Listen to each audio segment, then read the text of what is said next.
What's up? I'm back. Got another video for y'all. Check this out.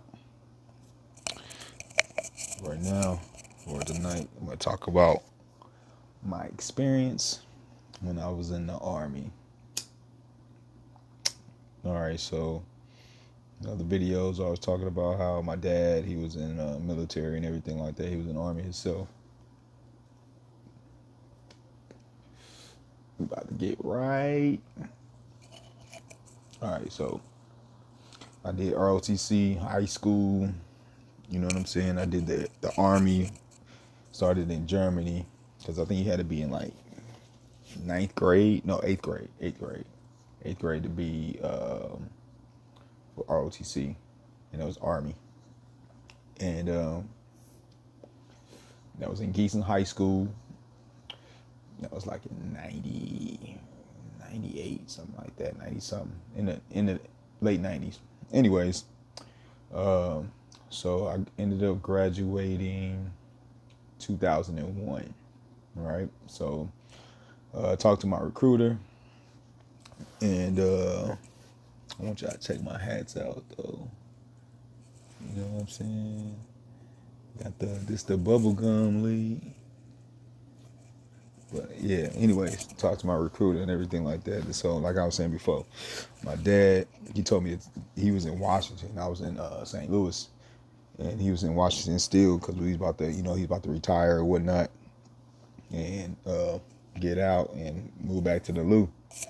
But my mom, homesick, wasn't trying to wait, trying to get it up, done out the way, whatever. I don't know. That was her. But that was my opportunity to go graduate in St. Louis, so I took that motherfucker. So fast forward, graduated. My recruiter, he was like, "Yeah, you're going to go to infield artillery." But some reason, I still end up in field artillery. But at first, my job was going to be me being in field artillery, like the field direction specialist. So I would have been getting signals from the fisters, or what was it called? They call it fisters, but there's like scouts or whatever. They get all the information, they send it back, and or scouts. What's it called? Is that the right word? Anyways, they call it fisters. So they go out there, they get the coordinates on what needs to get hit or bombed or whatever. Then they send the information to my people, the FDC, which I was going to be, but I wasn't. They was going to send it to FDC. The FDC send it to the tanks, or not tanks, but howitzers or whatever. They look like tanks. They look like big ass tanks with long tubes, long barrels.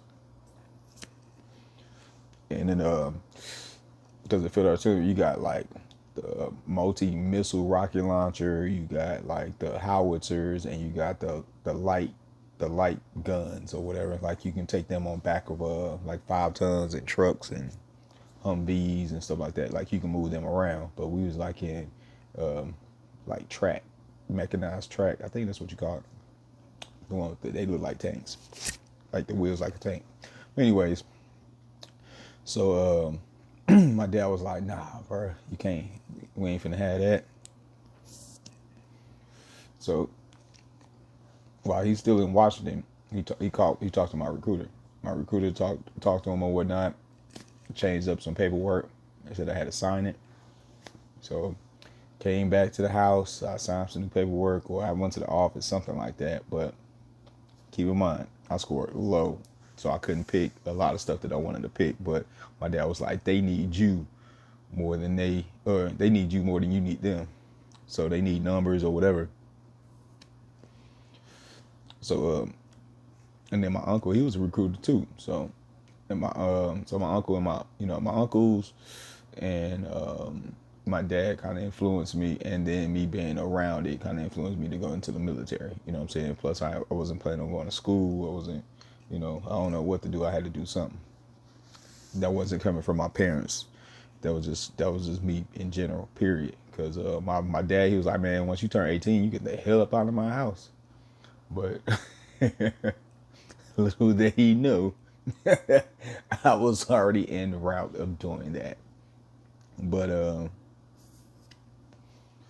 I wasn't that type of kid to just be like, what I'm saying, trying to, live off my parents. I was like, kind of responsible or whatever. My dad, he was telling me that I was, I wasn't that much to monitor. Basically, he was like, I was a good kid most of the time until I got caught stealing at one time. But anyways, back to the story. So what happened was, so I ended up getting 92 Yankee. That was supply. That was logistics. You know what I'm saying? So basically, they call it you know, the the, the battery bitch. But we was no bitches though. We was shamming. We was shamming. Like hey, we when we break, we break. Like we be on some, like, bullshitting every once in a while. Like get like all we had to do was just count stuff, keep inventory of stuff or whatever. Once our job done, we was out. We just had to come back for a formation or whatever the case may be. And I just be, you know what I'm saying, just chilling in the barracks, you know what I'm saying, when I'm supposed to be doing some kind of work or supposed to be at the office. But my chief was like, well, shit, be back at such and such time. It's like, all right, bet. You know what I'm saying? So I go and I go chill. You know what I'm saying? So I had to get used to like not being around my family and stuff like that. But it was cool because me being an Army brat, I was already adapting to, you know what I'm saying, making new friends and uh, having people, think that I was cool because I am cool. But you know what I'm talking about. But I was always, traveling and being the new kid, so I was used to that. So it was easy for me to make friends. And so fast forward, it's summertime and everything like that. So I'm prepping and everything like that, trying to clean my system out. And my auntie had put me on these pills, cleansing formula from GNC. And then, oh yeah, them bad boys work. So I did those for like maybe, you got to take them like 3 days straight though. 3 days. I was taking them like maybe for a week or something like that because they come in a big old bottle, but they clean out your system real good and they clean it out forever. But so we ended up going to MEPS downtown and everything like that, and getting all our stuff together or whatever the case may be. And then once I graduated, um, I stayed. I forgot how long I stayed for maybe a couple of weeks or something like that. And then we got shipped off around like July 2nd, like evening time, July 2nd, then July 3rd. It was like July 2nd or July 3rd, something like that, where no, I think in July 2nd, that's when we stayed at the hotel downtown St. Louis. And then July 3rd, that's when we got shipped off. We already had orders, had the flights or, plane ticket and everything like that. But peep game. You ain't got to report to the military like nothing counts. Like you can do all the way up to MEPS. But if you use that ticket, you use that the ticket that they gave you, that they purchased for you, then you in that contract. So you use any of that military travel to go there. Like you can sign up and then at the last minute you can be like, no, I'm good, I can back out. But I'm gonna tell you why not to back out. Just stay tuned. All right, so we get out, fast forward, we get a hotel and everything like that. Next day we get shipped off to Fort Jackson. So Fort Jackson, we come in, I had braids, you know what I'm saying? I had just got them done like maybe a week, like probably, no, probably less than that, probably a few days or something like that, right? And I'm in the airport in South Carolina. They was like, yeah, you gonna have to take your braids down. I said, what? I had the little beads and everything, get it and everything. This is like 2001, you know what I'm saying, July. And so I'm like, I had hang time and everything, you know what I'm saying? I'm like, I gotta take these bad boys off. All right, so I ended up taking them off, and then people was calling me like Afro Thunder, that little boxing game or whatever the case may be, because I was small or I was skinny and I had a big old afro walking around, you know what I'm saying? And I think I made sure I picked that motherfucker out because, you know what I'm saying, I'm from St. Louis, it's whole fashion. So I had to make sure I got my shit together. But then, so they ended up, we ended up going to the reception, right? So the whole time I'm thinking like I'm getting adrenaline and everything like that.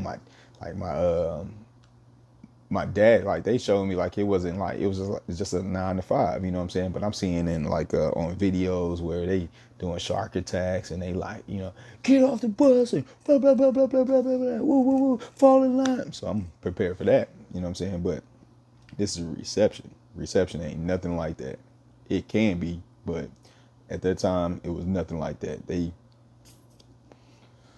gave us instructions how to get off the bus and whatever the case may be. I'm like, man, where's the shouting at? But it was like late at night anyways, you know what I'm saying? So by the time we got there, I think it was like enough time to get something. I forgot what it was. It's like amnesty or something like that. We had to throw all our little stuff away.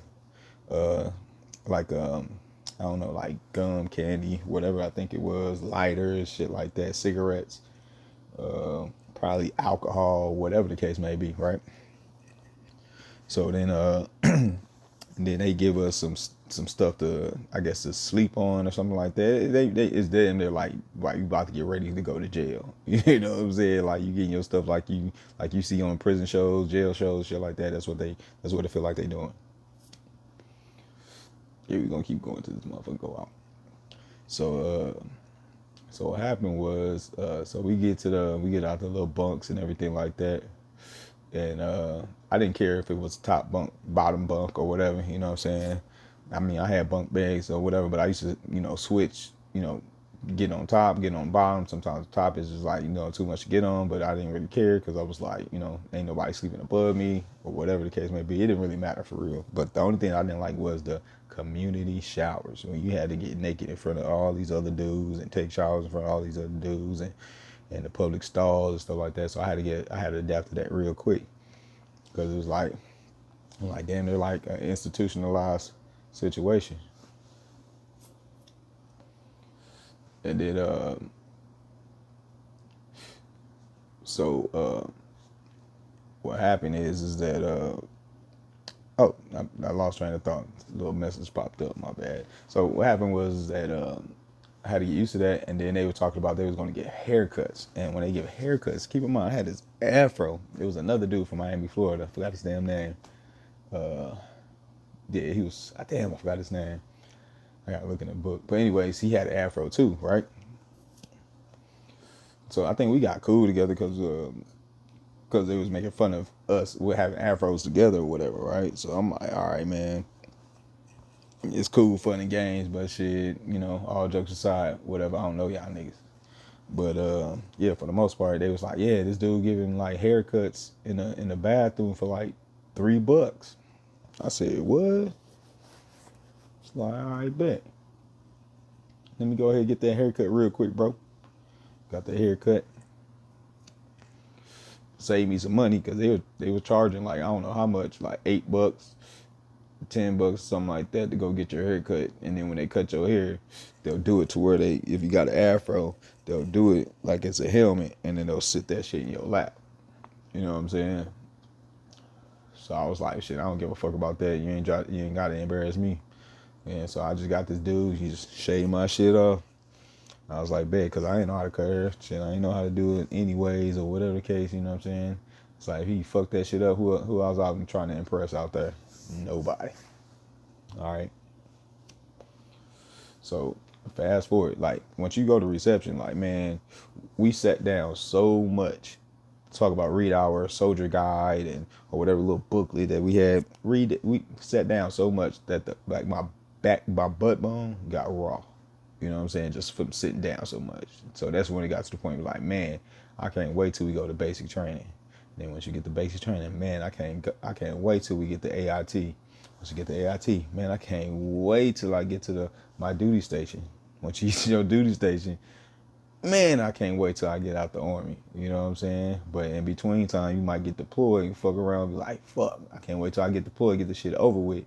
Once you get deployed, you know what I'm saying? So I can't wait till I get home. But anyways, we're gonna rewind that shit back. So then, yeah, so we get the basic training after just, sitting around and everything like that. In reception, that's where you get your uniforms, you get your shots, shot records, you get all your little like personnel forms and files, together or whatnot. All right, so basic training we go. So when we go to basic training, we got these like these new trailers or whatever. They like, instead of staying in the buildings that they had across the street or whatever, they had these new trailers, and they called this trailer park trash. But everything was new, boo. So we had some, the washer and dryers are new. You know what I'm saying? If they were broke, then we the ones that broke them. You know what I'm saying? That's how I knew they were. And then you had the girls' bay. I think you had the girls had two bays. No, no, no, no. They had two trailers. They had two trailers. You know what I'm saying? Because they had like four platoons. So the dudes had two trailers and the girls had two trailers. One of the dudes' trailers, there was like a 30-man bay, 30-man open man bay. And then my trailer I was staying in, we had actually it was 60-man bay. It was a big ass 60-man bay. And then the trailer I was staying in had what 30 on the inside, 30 on the other side, and in the middle we shared the washer and dryer. And we had certain days on what we can when we can use a washer and dryer or use a laundry room, because we had to take turns, cleaning or whatever the case may be. All right, so let me tell you about basic training. So we get into basic training. Damn, did they even shark attack us on that? Damn, they didn't even shark attack us on that. The shark attack I seen was when I went to Fort Sill. You know what I'm saying? And that was when no, not Fort Sill, Fort Leonard Wood, and that's when I was uh, part of the company. I wasn't getting chewed out. I was the supply clerk for the training company. Yeah, yeah. So I was cadre. That's what they call it, cadre, or permanent party. So, anyways, so basic training, all that shit is like PE. The hardest thing to do for me was like staying awake. So it's so many stories in the middle. I mean, for that part right there, I can just talk about it alone. But I be dragging stories along and shit like that. But anyways, one story about that was, like, I never knew that a lot of people can throw. Like when we had grenade course or whatever the case may be, man, these jokers, I'm like, what? I was like, what? Like I thought all dudes can throw. You know what I'm saying? I'm throwing chunking these rocks. You know what I'm saying? Because shit, that's all we. I ain't playing no professional sports shit. We play backyard sports. You got to know how to throw. You know what I'm saying? You got to have a quarterback. You got to have a pitcher. You know what I'm saying? You got to play all positions. You know what I'm saying? Once you get older, that's when you start filling out. That's how you gonna know. You know what I'm saying? What position you gonna be able to play.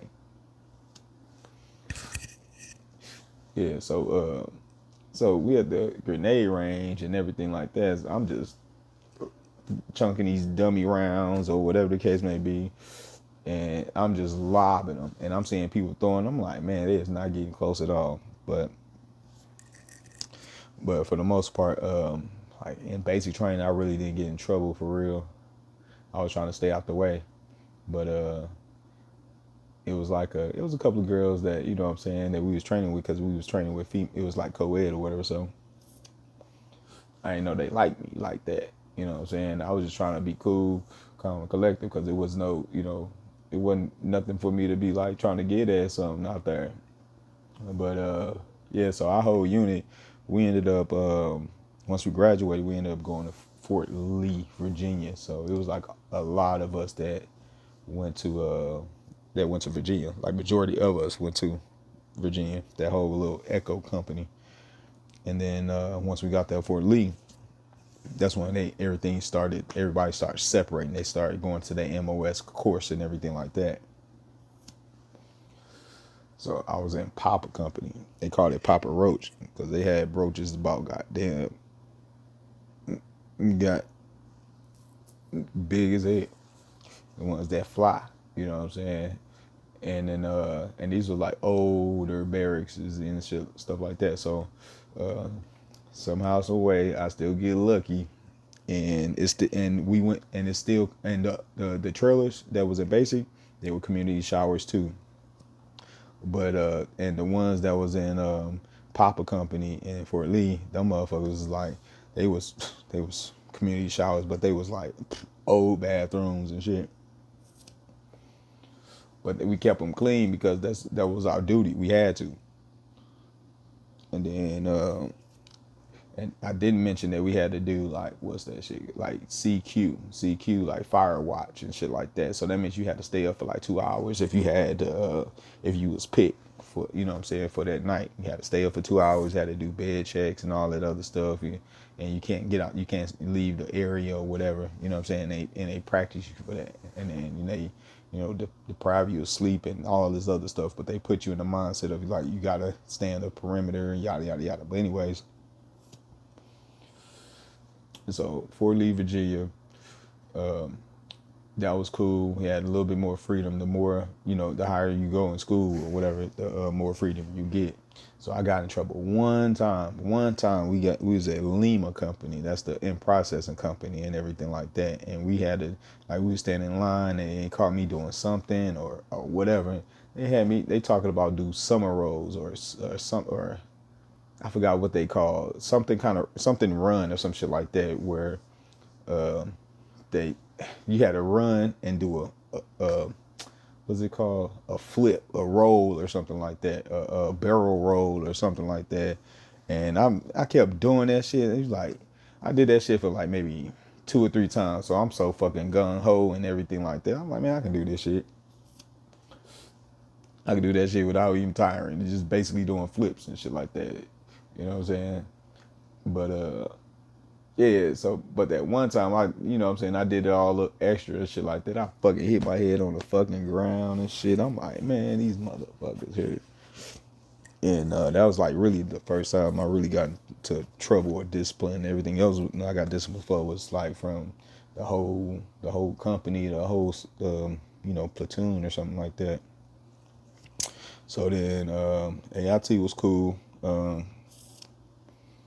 They be like the military, they strip you of things, you know what I'm saying, like the stuff that you used to or whatever, but they build you back up as far as like, making you adapt to whatever you got. You know what I'm saying? Well, whatever you got, you do use the tools of what you have to make the mission complete, you know what I'm saying, or whatever. So AIT complete, so I go back to St. Louis for like 2 weeks. And in 2 weeks I'm doing dumb shit still, you know what I'm saying, not in civilian eyes or whatever the case may be. End up smoking, stuff like that, but I didn't get caught, anything like that. But smoking, because I ended up like, stop smoking early and just hoping that they, ain't have nothing for me. But I wasn't smoking like I was smoking like after I got back from the war. But anyways, yeah, so now I'm going to Fort Sill, Oklahoma. So I got buddies from my old platoon that's going to be down there too. So we go to in processing or whatever. So we got to report down there in December, like like a little bit before Christmas exodus, a little bit before Christmas break. So we get down there and almost get charged for underage drinking. I ain't even got a unit yet. I'm sitting out here clowning. Like, what the fuck? My dumb ass. I was young and dumb, like straight up. Like, I'm sitting here with my homeboys and stuff. I ain't had no car. You know what I'm saying? My mom dropped me off. She dropped me off down there or whatever. And appreciate you, mom, for that. And then, yeah, my homeboy, he had this big ass truck, Suburban or whatever the case may be. And then he had a fake ID to go get some liquor or whatever. So we in his car drinking. And they smoking like cigarettes or Black and Mild, something like that. I'm in the back seat, and then one of them, they was like, "Hey, is that the homeboy?" You know what I'm saying? So they flash the lights, right? And the next thing you know, they flash the lights at the cops. They was like, damn, was that a cop or whatever? Because the cop was just parked right there, just, patrolling or whatever. They flash the lights. I mean, they come over here and they turn their lights on and high beams and shit like that. They find out, you know what I'm saying? Now they checking for IDs on us and shit like that, trying to search the car. My homeboy, this nigga steady, he chain smoking cigarettes and shit, both of them. And the next thing you know, they told us to get out the car. They found the bottle that we was drinking on, and they took us to the police station, to the MP station, right? I'm like, man, it's already fucked up. Like, but I wasn't really tripping because I was like, man, I ain't got no unit to report to. Like, whatever charge that they got for me, or, you know what I'm saying, or whatever is going to be on my record, I'm okay with it. You know what I'm saying? I wasn't really tripping. Or I really wasn't tripping, for real, for real. I wasn't scared at all. Like, I'm like, damn, this is fucking stupid. I don't even know, you know what I'm saying? Just got to deal with the consequences or whatever, but it's kind of fucked up that I got to deal with the consequences. And I just got here. I just got this Fort Seal. So then that's a life lesson that I started learning, as far as like, watch out for the people who you hang out with. You know what I'm saying? And for me, I'll be trying to, keep the narrative under wraps, under control. Like, if we sit up here like chilling and drinking, like, if that's a partner or something like that we see, call them. Don't be sitting up here flashing lights and letting people know, you know what I'm saying? The Army taught me, you know what I'm saying, don't give up your position. You feel me? This might be a long video. It's the Army. It's like a 5-year thing for me in the Army, right? So that's just year one. So the next thing you know, nothing happened to me or whatever. I didn't have a unit to report to. I had no first sergeant or whatever. So everything else was just like, just be careful. You know what I'm saying? Shit like that. And then stop doing dumb shit. The next thing you know, I did some more dumb shit. I got caught smoking inside a brigade barracks. Y'all don't know what a brigade is, but it's like like a corporation office. Like, just imagine like some apartments above your corporation. You know what I'm saying? Where your boss has to report to. You know what I'm saying? Your boss have to report to his boss, and his boss is there. You know what I'm saying? And we blowing that bitch down. You hear me? So my dumb ass get caught. And then that's when I really got scared or whatever, right? You know what I'm saying? So fast forward, they talking about giving me Order 15, nailing me to the cross, all that stuff, right? So they end up giving me like 45, shit like that, 45 days of restriction, 45 days of extra duty. You know what I'm saying? They was taking money from my account. I couldn't like go off post or nothing like that. I only could go to the child hall, shit like that. And I had just got a car.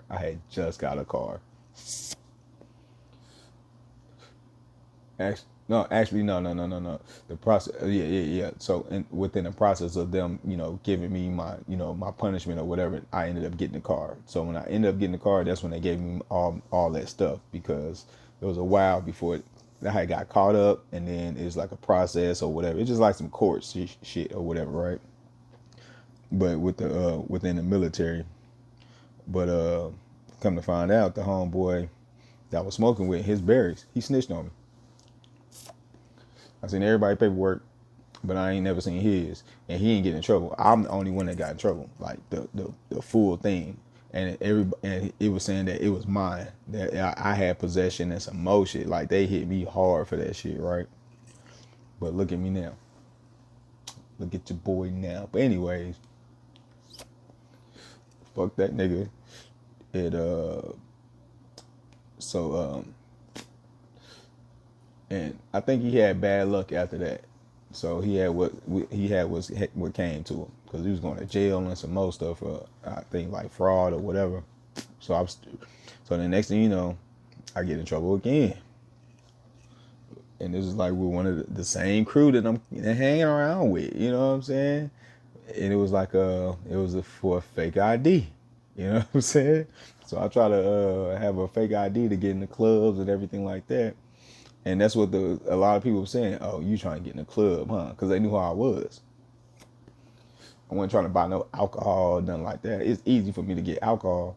Why would I need an ID for? You know what I'm saying? I can go to any of the anyone that was 21 in the barracks. Be like, hey man, they probably had the shit in the barracks offering me the shit. Dude, I ain't even got to go buy none. You know what I'm saying? So they was like, what club was you trying to get in?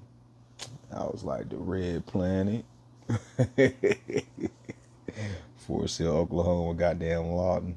But anyways, man, that was a good little run. But anyways, yeah, so I'm got to fire something else up. Yeah, so 30 minutes. So what happened was I got in trouble for the fake ID. You know what I'm saying? I think everybody got in trouble for that shit. And then, but I ain't snitch. I never snitch. I never told anybody I got caught. When I got caught, I was caught by myself, and I did everything on my own. And so I got in trouble for that. I think that was like 30 and 30. Yeah, I think that was 30 and 30. I got in trouble for that. I got Article 15 for that. And then, so peep game, first time I got in trouble, right, for the smoking, they was like, um, what if we called your mom? I was like, what? No. I was like, man, give me whatever y'all talk about, throw it at me, man. Y'all ain't got to call her. You know what I'm saying? I wasn't afraid of nothing, but calling my mama, no, nigga, no, don't do that. This is the command sergeant major and the colonel and some other shit. I'm telling them like, nah. I was standing up like this. The next thing you know, your mom, no, no. I broke all code. Do not call that lady. I do not want to hear her mouth. I'd rather deal with what y'all got coming for me before I hear her mouth. Oh my God. I ended up telling her though later on, but she ain't even know my business like that. I was young, still learning. So the next thing you know, the other Article 15, uh, I think I wasn't tripping off that. I think I told her or something like that, but I was like, man, it's nothing. I was trying to get in the club. That's all I was trying to do. That's where the hoes was at. And and the other homies, you know what I'm saying, the older homies. And then what happened was, yeah, I had to do extra duty for that shit. And then the next thing you know, we got orders to get deployed. So they moved me around to a whole different unit and some old shit. And I got deployed with another unit, or same company, you know what I'm saying, or same battalion or whatever. And then they just moved me a different battery. Different battery mean like different company within, you know what I'm saying? Like if it was LA Lakers, LA Clippers, then they gonna LA Lakers, LA Clippers. First I was with the Clippers, then they moved me to the Lakers. You know what I'm saying? But it's still a LA or whatever. But yeah, for the most part, right? So we get deployed. I ended up getting. I think I had just finished like extra duty and stuff like that. So I was like, man, let me go ahead and go to school, yada yada yada. And then I didn't even finish a whole semester. I just started class, and they was like, man, you gotta cancel your classes because we got orders to go to Iraq. So I'm like, fuck. So I'm like, oh, here we go. So we get so we okay, fast forward, like we got delayed. We supposed to go through like Turkey. Turkey wasn't having it or whatever the case may be. So we was like waiting, and all our equipment was in the Mediterranean with the advanced party. They were just doing circles in the Mediterranean. I think they was having a good time because they was hitting like different ports and shit like that, or chilling or whatever, until they got to Saudi Arabia. Or they had, I don't know how they got on that motherfucker. I don't know how they do it, but I know they was on that shit for a long ass time with all our equipment for months. And then so we ended up like having nothing on our rooms or whatever, but luckily my section chief, I can store all my stuff that I had in my room at his house. So before we got deployed, I dropped all my stuff over there. So I still had stuff. It was like a whole bunch of people that came. I mean, it was some people that came and packed all their stuff up or whatever. And for me, I was like, nah, I'm gonna keep some of my stuff. I need to keep going because I don't know how long these motherfuckers is gonna be. You know what I'm saying? You know, I don't know how the order is gonna be. And luckily, I did that because I was like, still had cable or videos I can watch, movies or whatever. I could still watch or whatever until we got deployed, and then or until I had to put my car into like the storage area. You know what I'm saying? And then so I'm gonna just fast forward through Iraq because Iraq I can talk about Iraq too.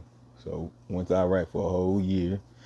First we were supposed to go there for like 6 to 8 months, and then 6 to 8 months turned into goddamn 12 months, and then the next thing you know, get back from Iraq. I was like, man, everybody was balling. Everybody was balling. They had that Iraq money. You know what I'm saying? Or the people who had saved or whatever. But I had my shit already like spent damn near. I was spending the clothes on the internet, nigga. I was like retail therapy, nigga. I'm about to buy these J's. I'm about to buy these clothes. And I was looking fresh everywhere I went. And I'm still doing it to this day. Nah. Anyways, fuck with your boy. Yeah, so we got people buying cars. Homeboy bought a lack, wrecked it, bought another one after that. I was like, damn. And then that's when we was old enough to go to the clubs at that time. You know what I'm saying? We hitting the clubs up. We doing damage in the city. We doing damage in the city, right? Me and the homies. And this is a town where they was talking about, hey, if y'all got orders to go to Fort Sill, you better like hunting, fishing, and doing nothing. Probably cow tipping. I was like, y'all tripping. But we got down there. We turned that motherfucker out. And then what else happened? So we got, all right. So yeah, we got deployed. Went over there for a year. Let's see. I ain't killed nobody.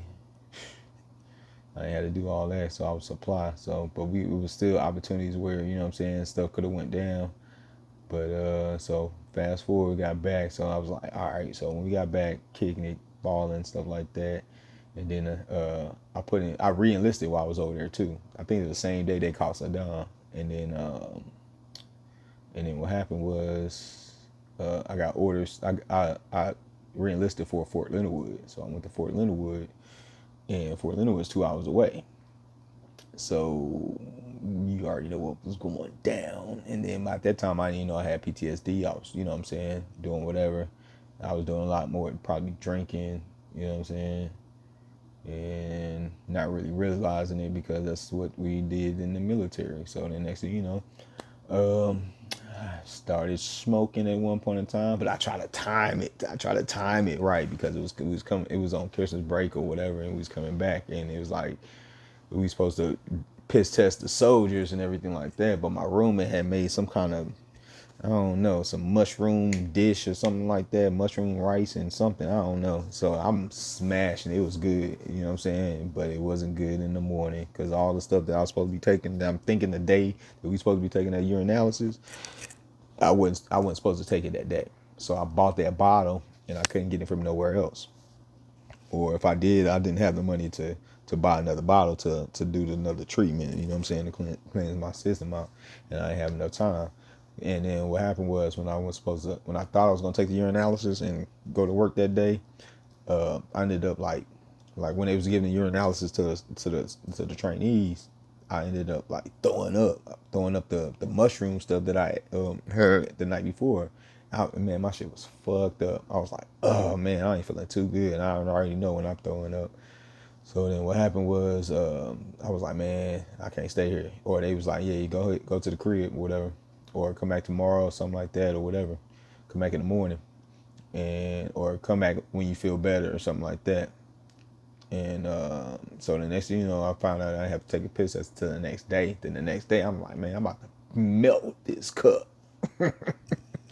So I ended up melting the cup, and then and I kind of shed a tear when they told me that I came up hot, but I was kind of ready to get the fuck up out that motherfucker, right? So then they ended up discharging me, but I got a general under honorable conditions. You know what I'm saying? I don't know because I served time in Iraq or whatever. I got deployed, but yeah, your boy didn't get dishonorable. So what happened was that's when I uh, went back to, yeah. So I was prepping to get out and everything like that, and then after that, I was just shaming. I didn't give a damn. The first sergeant's talking about this, and that. I was like, man, I don't give a fuck. They calling my phone. I was like, man, y'all don't pay this bill. If the military paid this bill, then I'll pick up this phone. But they gave me walkie talkies, and I wasn't answering that shit. You know what I'm saying? I'm doing my job, what I can do, but if they giving me some stuff, because I got to work on the weekends too, Saturdays, and they giving me Sundays or whatever. I'm like, man, look, I'm trying to sham as much as I can because y'all finna work the dog shit out of me, and I'm finna dog the shit out of y'all. But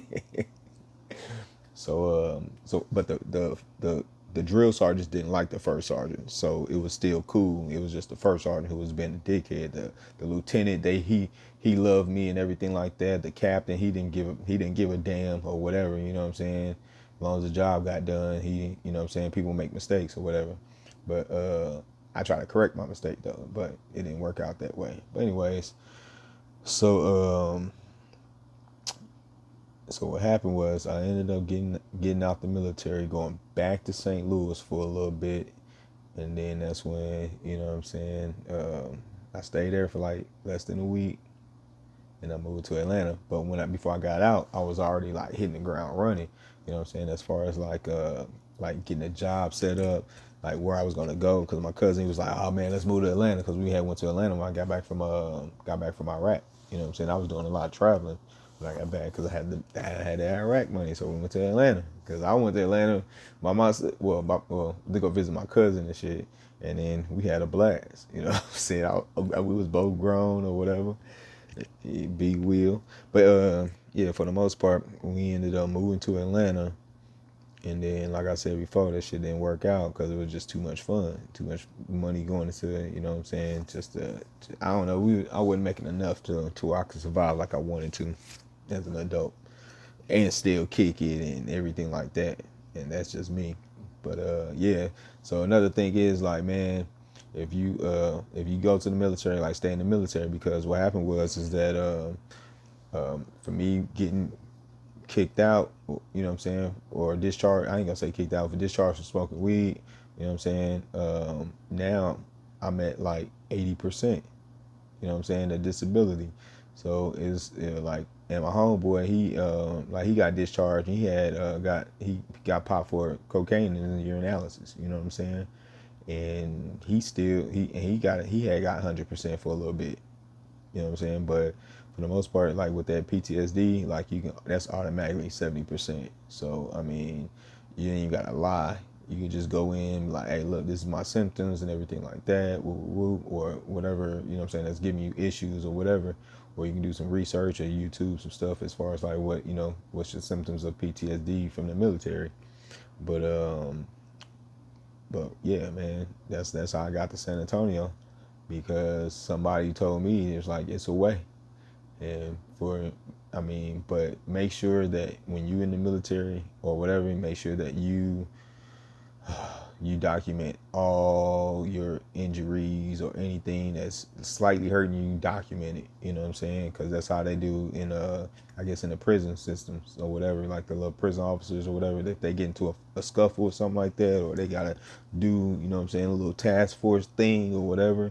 And be like, yeah, my knee banged up, you know what I'm saying, my neck hurt from, holding this position, and you know what I'm saying, or whatever the case may be. And just like, you just make sure you got a report. So when you get out, and you do the same report, you know what I'm saying? Because if they got it on your file inside the military, then it's going to be military connected if it gets worse.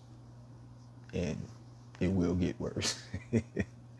So yeah, so I'm at 80%. I got discharged from, smoking weed. So now I'm getting paid, and I'm smoking weed every day. But yeah, I want y'all to like, comment, subscribe, Share if you can. But I'm about to get off this camera. Your boy Liddy as well. I'm trying to keep this hood as possible. But yeah, your boy from the Lou. Holla at your boy with the scruff.